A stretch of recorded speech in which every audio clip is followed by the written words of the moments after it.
understand. I don't understand what's happening. I do not understand what is going on here.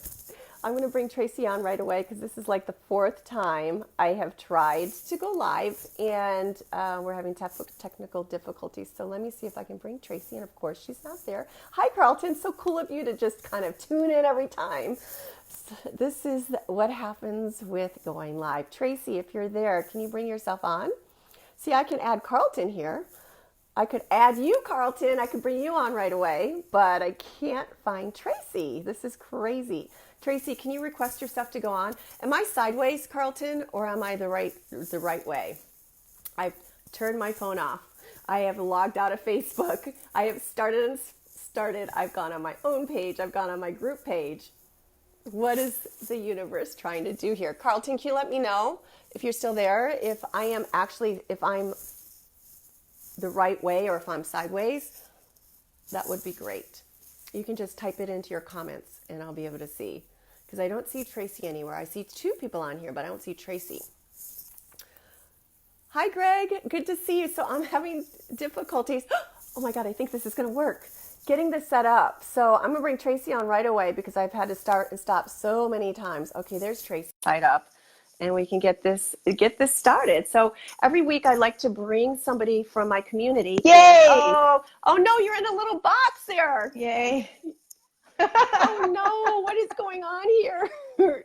You're in the tiny. Facebook is. Yeah, I'm in a tiny box. Yes. You put me in a box. Okay, let me see if I turn this another way. If this will work. No, you're still in a tiny box. I don't know what's going on. Well.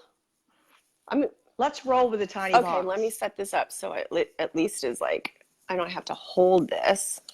So yeah, let's roll with a tiny box. Okay, we're just gonna. Facebook isn't wanting to cooperate. Yeah, we're gonna roll so we're just with the tiny box. Okay, let me see if I can set this so I don't have to freaking hold it. Hold on, people. Hi. Okay, so it's sideways, but people normally watch videos sideways. Okay, but am I right side up or upside down? Okay, so this should be right. You look right side up to great. me. Okay, here's the adjustment. We're going to roll with it. Tracey's in a little box. Yes. So, hi. So good to see you. I love that color on you, a little box. Thank you.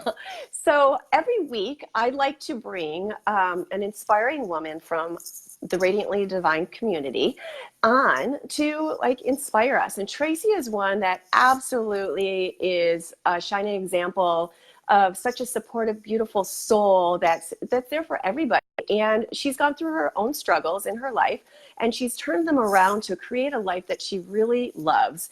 And now in turn, she's turning that around and helping other people live a joyful, fulfilling life.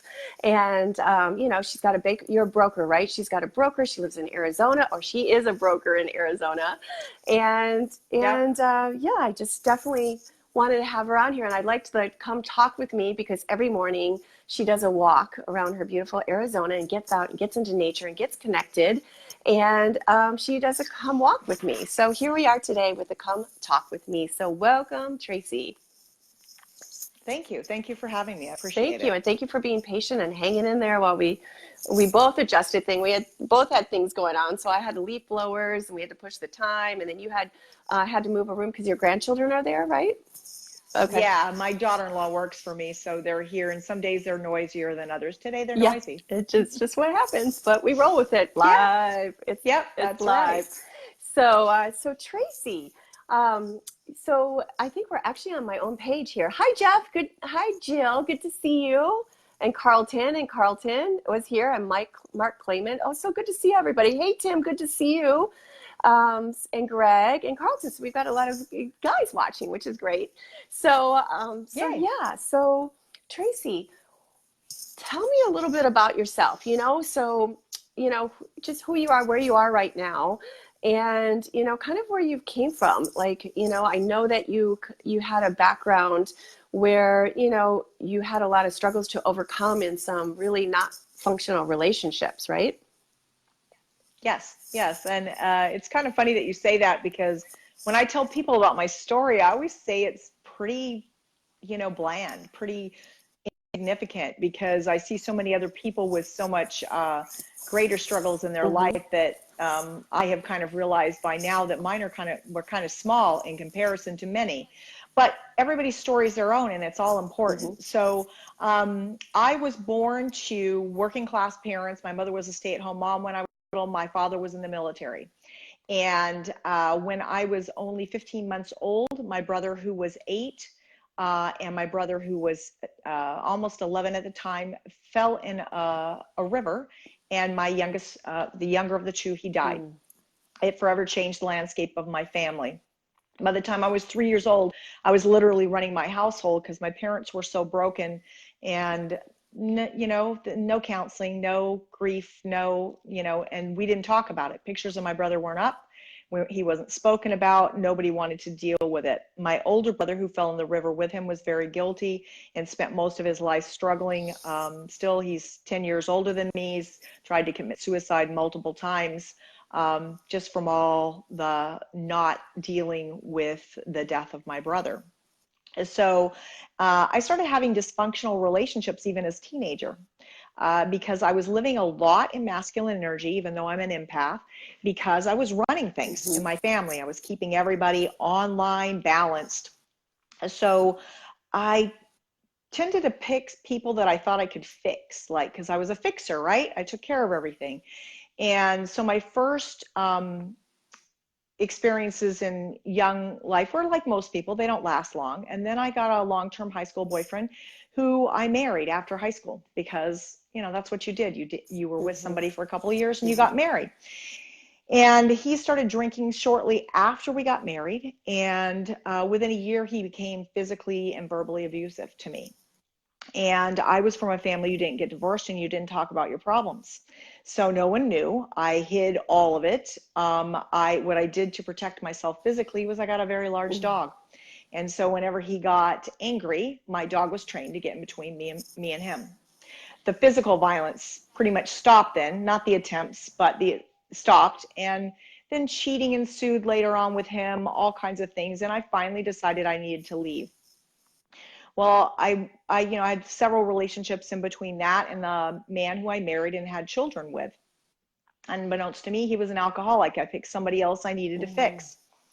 Because he was a functional alcoholic and didn't drink during the day at work. I thought he wasn't an Mm-hmm. alcoholic. He just liked to drink. So I stayed with him way, way too long for lots of reasons. Not being scared of divorce, but being afraid he wouldn't be a father to my children. My children would blame me. What would they do if he disappeared? Because I knew that he kind of would when I wasn't in the picture. And that's exactly what happened when I left him. So I'd been, the last few years of that marriage, I'd been working heavily on myself, realizing that I wasn't picking the wrong men. I was attracting the wrong people, and I wasn't bringing the best of me to the table. And when you're not bringing the best of you, you can't get the best of anyone else. So I did a lot of work on myself before that I ended that marriage and continuing since then, which was 15 years ago. And 13 and a half years ago, I met my current partner in life, who happens to be almost 17 years younger than me. And we have a beautiful relationship. It's not perfect. We have to work on it every day. But it's because I have brought the real me to the table and brought all the baggage that I carry from my stories in my head, from growing up, the things I made up as a child, from things that happened to me. And now we get to live our relationship as a relationship, not bringing the baggage with us. Not that it doesn't show up once in a while, but we recognize it and we deal with it when it does, so that we don't cause and create problems like that. So now my mission in life is to help other women do the same thing.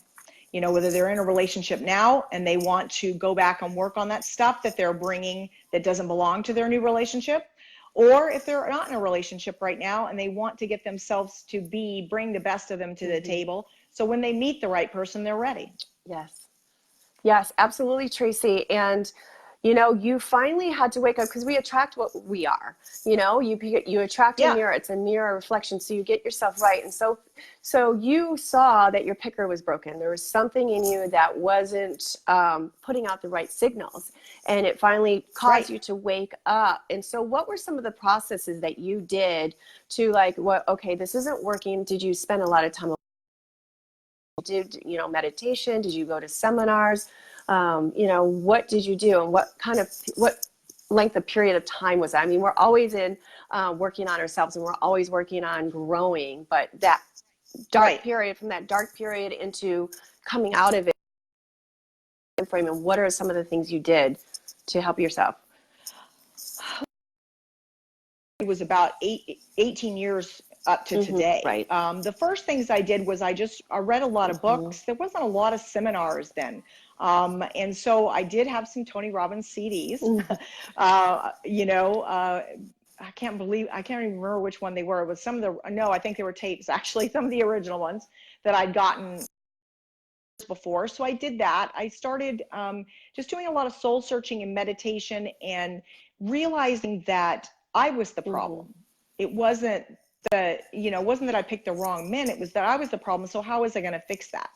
So I started doing a lot of personal development work, going to seminars after that, taking trainings, reading lots and lots of books. Nowadays, I listen to podcasts, all those sorts of things, just to bring things to the forefront. And what I had to do was a lot of work on my past.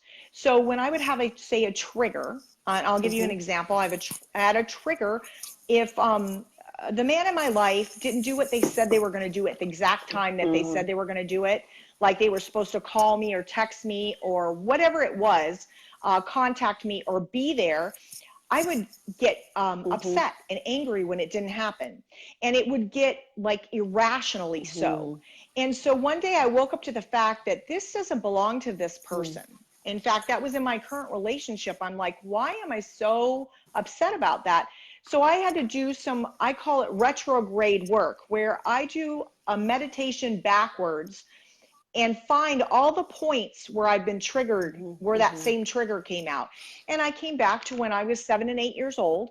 I came home from school by myself every day, and my father, who was selling real estate at the time, was supposed to be home to let me in. And I don't know how many times he wasn't, but in my mind, he never was.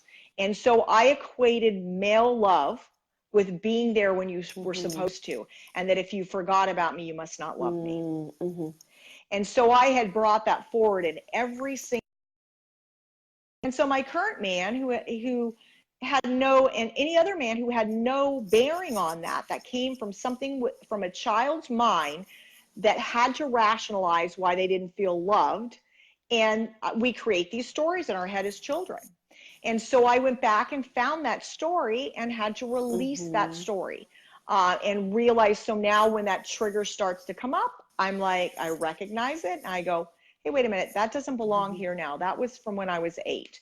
And that's what I've done, because most of our triggers, in my experience and with my clients, seem to originate from childhood experiences. Yes. And they say that it's between the time you're born until you're 8 years old. Everything that you're going through, or your triggers, or your wounds and all that, happened in that period of time, and we're reliving it over and over and over and over and again. So taking the process, which you did, taking responsibility for how you showed up, not being the victim, going back and really looking at what it was, and that there it is. Not saying those triggers still don't happen. You know what to do with them, and you know where they come from. So you're not projecting it on the other person when he has nothing to do with it. Because you feel some things so intensely, not relative to the situation. It's so intense. It's like, wow, why am I reacting so strongly to this? And that's when you have to kind of follow the breadcrumbs back and, figure out what it is, what it was. So Exactly. So yeah, I think that's great.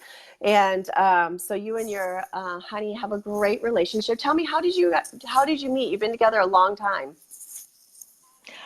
We actually met on Match.com when that was new, online dating. So that was like what? Like, I was on there in 2003, 2004. I met someone. I'm like, don't tell anyone we met on here, because it was so brand new. Yeah, so it was early 2006. Okay. So it had been around for a while. I had been on there about maybe a year when I met him. So synchronicity too. I mean, you were yeah. on there, and I really believe like any medium can work for somebody if you're both ready. And you know, because we can want something, and then it's also timing too. It's also timing. So whether you're on Tinder, I mean, Bonnie met her guy on Tinder, and he sounds phenomenal. Yep. So people meet on there, and it works. For me personally, it doesn't work so much. I don't like that medium, and I've tried it multiple times, but you know, maybe my timing isn't quite right yet. And I had to work on my picker too after my last relationship. I was like, what is going on here? What is going on? What keeps showing up? I can't go through this again. What is it within myself that needs to heal? Because there's a pattern here, and I had to wake up to that. Right. I mean, granted, I've been single for a long time now, so you know, it just is what it is, and I've had to release and surrender it and become the best person that I could become, just like you are. You know, just like you have. And there's so much freedom in not being the victim, right? You know, and you did come from something that did shape you, and you chose to find out how, you know, what is your responsibility. I mean, things happen to us, and then we carry them. We carry the meaning into it way longer. You know, the event happened and then it's over. It's how we emotionally internalize it that keeps us suffering. Yeah, it's literally in our cells until we release it. Yeah, and becoming aware is the first thing. And the deal is, the whole deal for everyone, men or women, you have to love yourself first before you can fully be loved or love anyone else. Fundamental. Because that's coming, if you're coming into a relationship from a place of lack, looking for your partner to fill holes for you, it's not going to work. You've got to fill your own holes, and then they'll complement you. Yes, and that's what you teach, and that's what I teach, you know, so much about feminine energy and divine feminine, you know, owning yourself. And men can do this as well by really, you know, owning themselves and loving themselves. You have to love yourself first and foremost, because then you're going to attract someone that actually does love themselves. And there's something I'm actually going to post either today or tomorrow that's so helpful. It's like an hour and a half, and he talks about attracting your soulmate. And he does teach, like, you don't get a need out of codependency. It's like if your person is there to fill a void, we've got a problem. You don't find someone to fill a void. You know, you have to fill your own cup first. You have to fill your own self up, you know, because after the honeymoon and all that, you know, wears off, you know, what are you left with? You're left with yourself. You know, you're left with yourself. So you don't, you know, it's just too much to try to be everything for someone else. You have to be everything for yourself first. Exactly. And nobody else can make you happy anyway. Yes. That comes from inside. It's an inside job. And that's what, you know, people are always saying. I mean, I used to say it too. Well, you're not making me happy. I don't feel happy when you do that. Well, that's not their job. My job is to make me happy. Right. Not theirs. And it's not my job to make them happy either.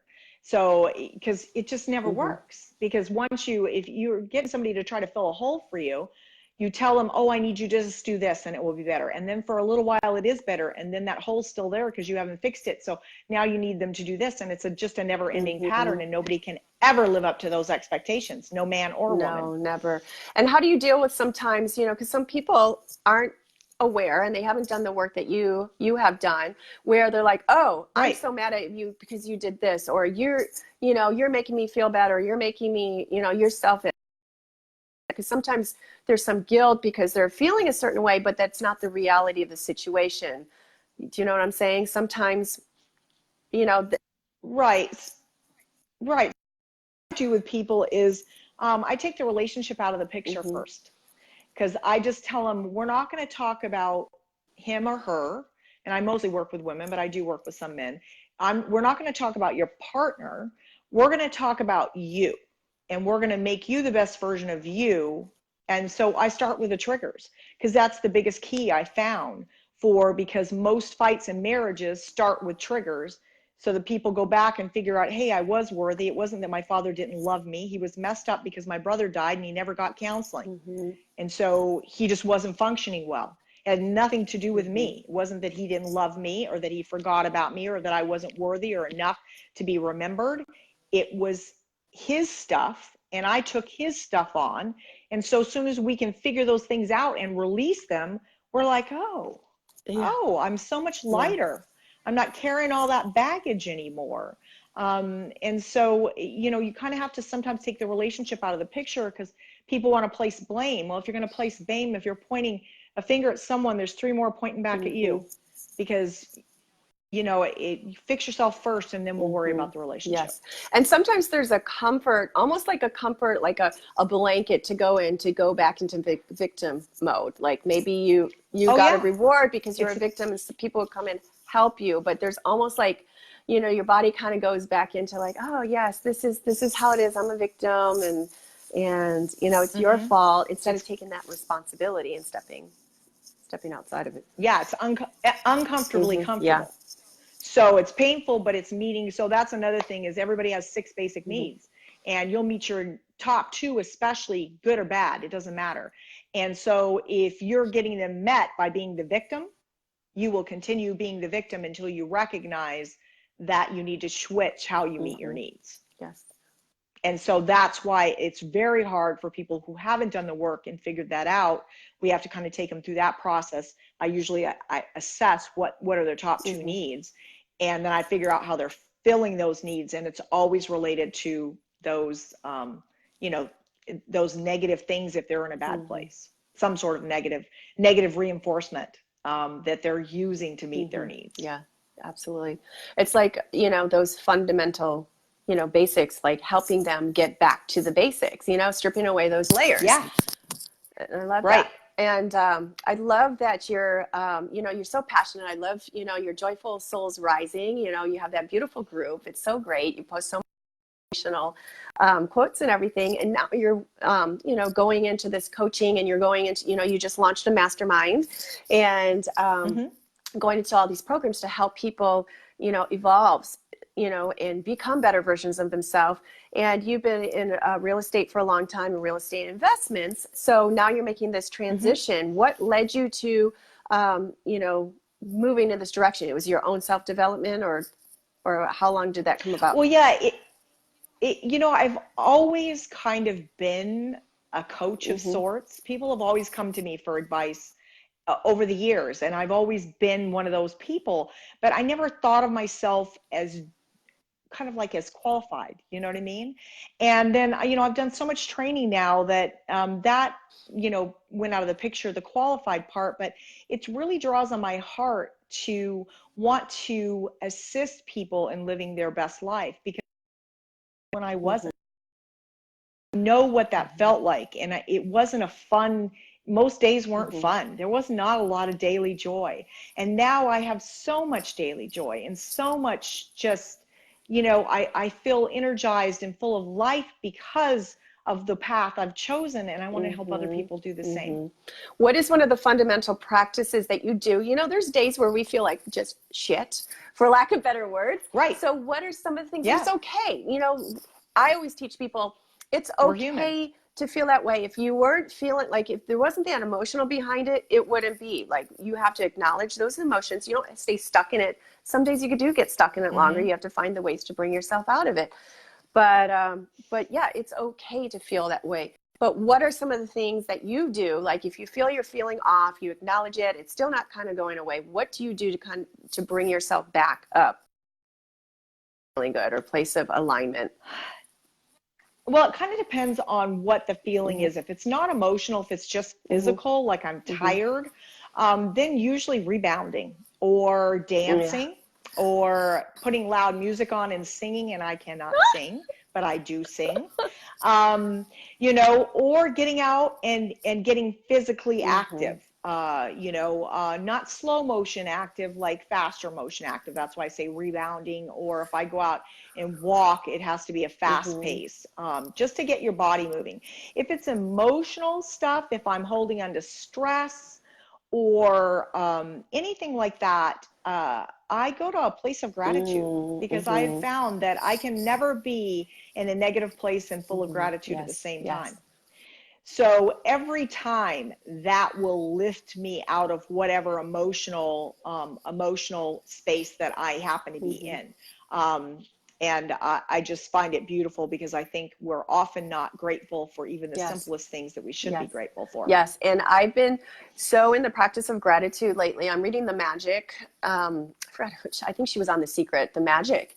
And there's, 28 days. And just like, if we really give gratitude to so many things in our life, like it's a magical life, like our eyes, we can see, we have hands to hold things, like even like stepping on the floor when you get out of bed, it's not dirt. Somebody laid the floor. Gratitude for the person that laid the floor or made the wood or the trees that grew.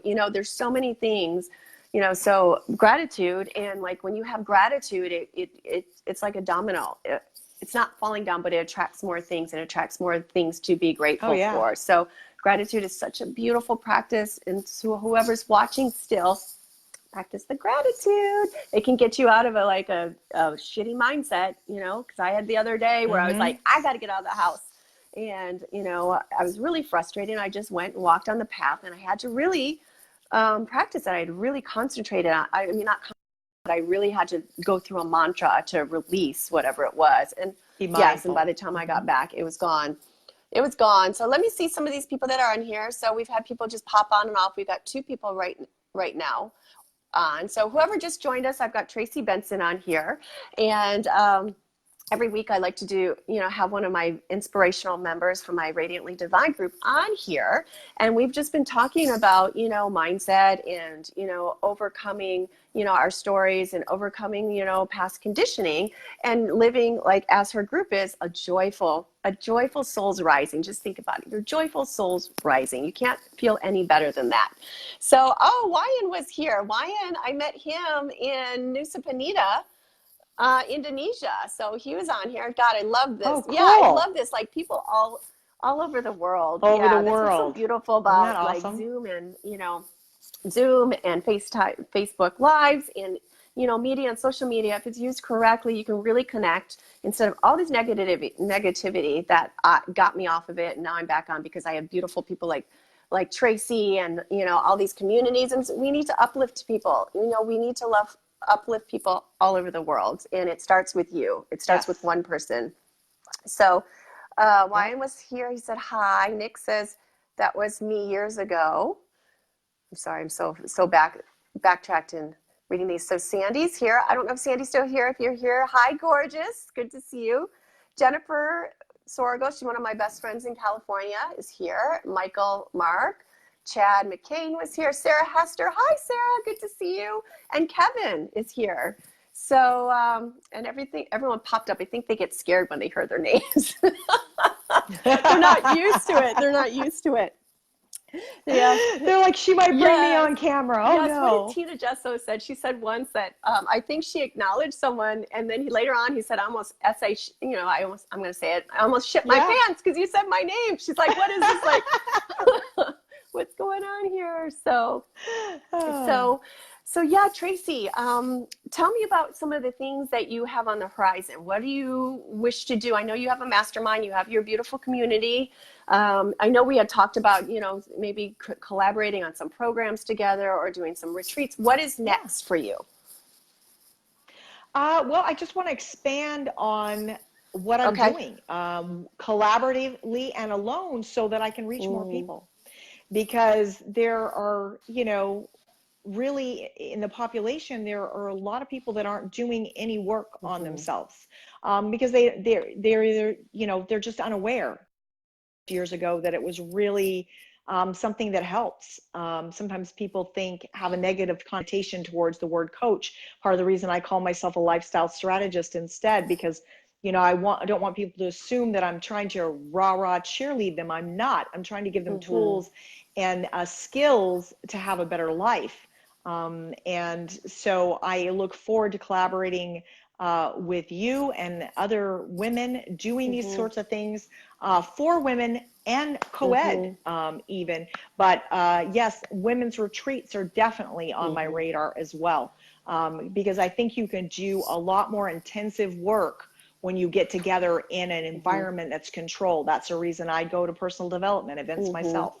Yeah, absolutely. I had something to add to that. I just totally lost my train of thought. I forgot what it was. It was one of the things we were saying.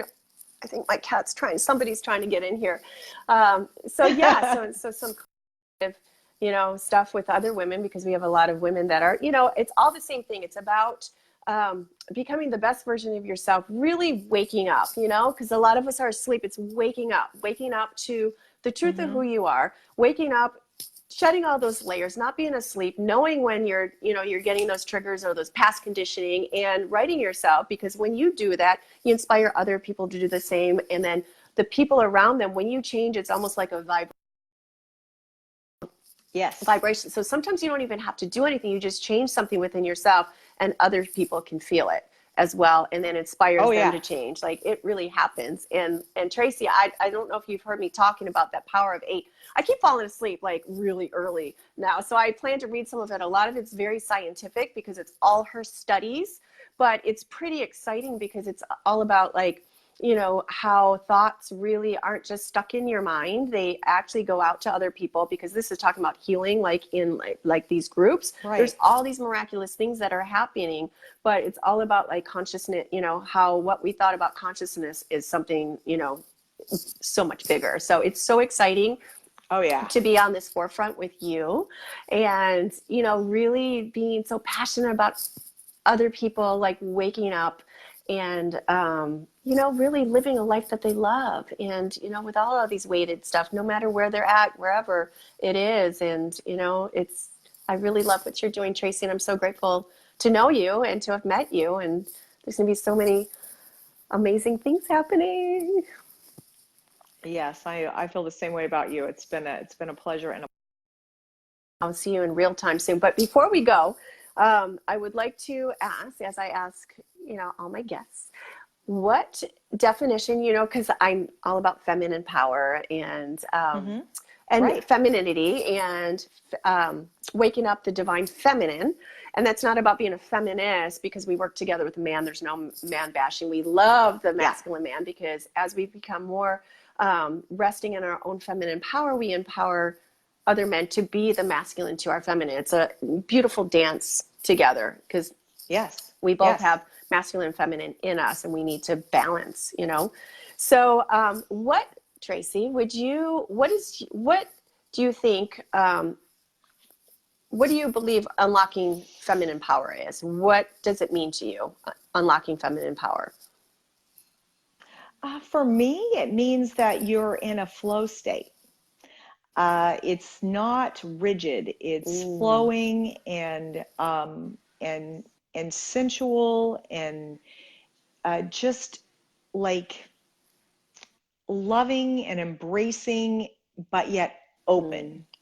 So when you're in your divine feminine, you don't have to bring any other power to show yours. It just is. It exudes from your entire being that, you are a powerful being. You do not have to force it. It's flowing. Yeah, I love that. It's like a breath of fresh air. It's like, when you're resting in the feminine, you just breathe and you just are. You just is. There's not having to do to become. You just are. It just is. It's just like, you know, how we're related a lot with, the trees and the nature. It just is. It just, it doesn't have to think into doing. It just is. And, yes. And how do you feel most feminine? What? There's the lawn. Can you hear it? Can you hear it? Yeah, I hear him. I hear him doing your lawn. There you are at my window. Who was at the end? Oh, hi, leaf blower. I think I feel most feminine when I am surrendering to the masculine, my husband. In that surrender state where I just let go of all my want to control and just surrender. That's when I feel most feminine, when I'm in a surrender state. And that doesn't mean weak. I want to clarify that for people who think surrendering is weak. What I mean is, when I have surrendered to my feminine as my power, I feel the most feminine. I love that. It's such a beautiful statement. It's such a beautiful feeling. And how does your partner, how does your man react to that? Is it palatable? I can't say that word. Is it apparent? Does he pick up on it when you're surrendered and he gives more of himself? Yes. it moves him towards me much I quicker. love it. I love it. I love it, Tracey. Thank you so much. It was so good having you on, and thank you for working with this. Oh, thank you for having. Like a newscast, right? It's all right. Yeah, it's okay. It works. We do whatever it takes to get our messages out, right? Absolutely. Absolutely. All right, Tracey. Well, you have a beautiful, it's Friday, right? So have a beautiful time in Arizona today. And I can't wait. I mean, I'm sure I'm going to talk to you way before I come out, but I can't wait to meet you in a couple of weeks. Too. In real life in sunny Arizona. We'll have to do we'll do a joint live. Yes, we'll do a joint live for sure. All right, love. Have a beautiful day. Bye. Love you. You too. Bye.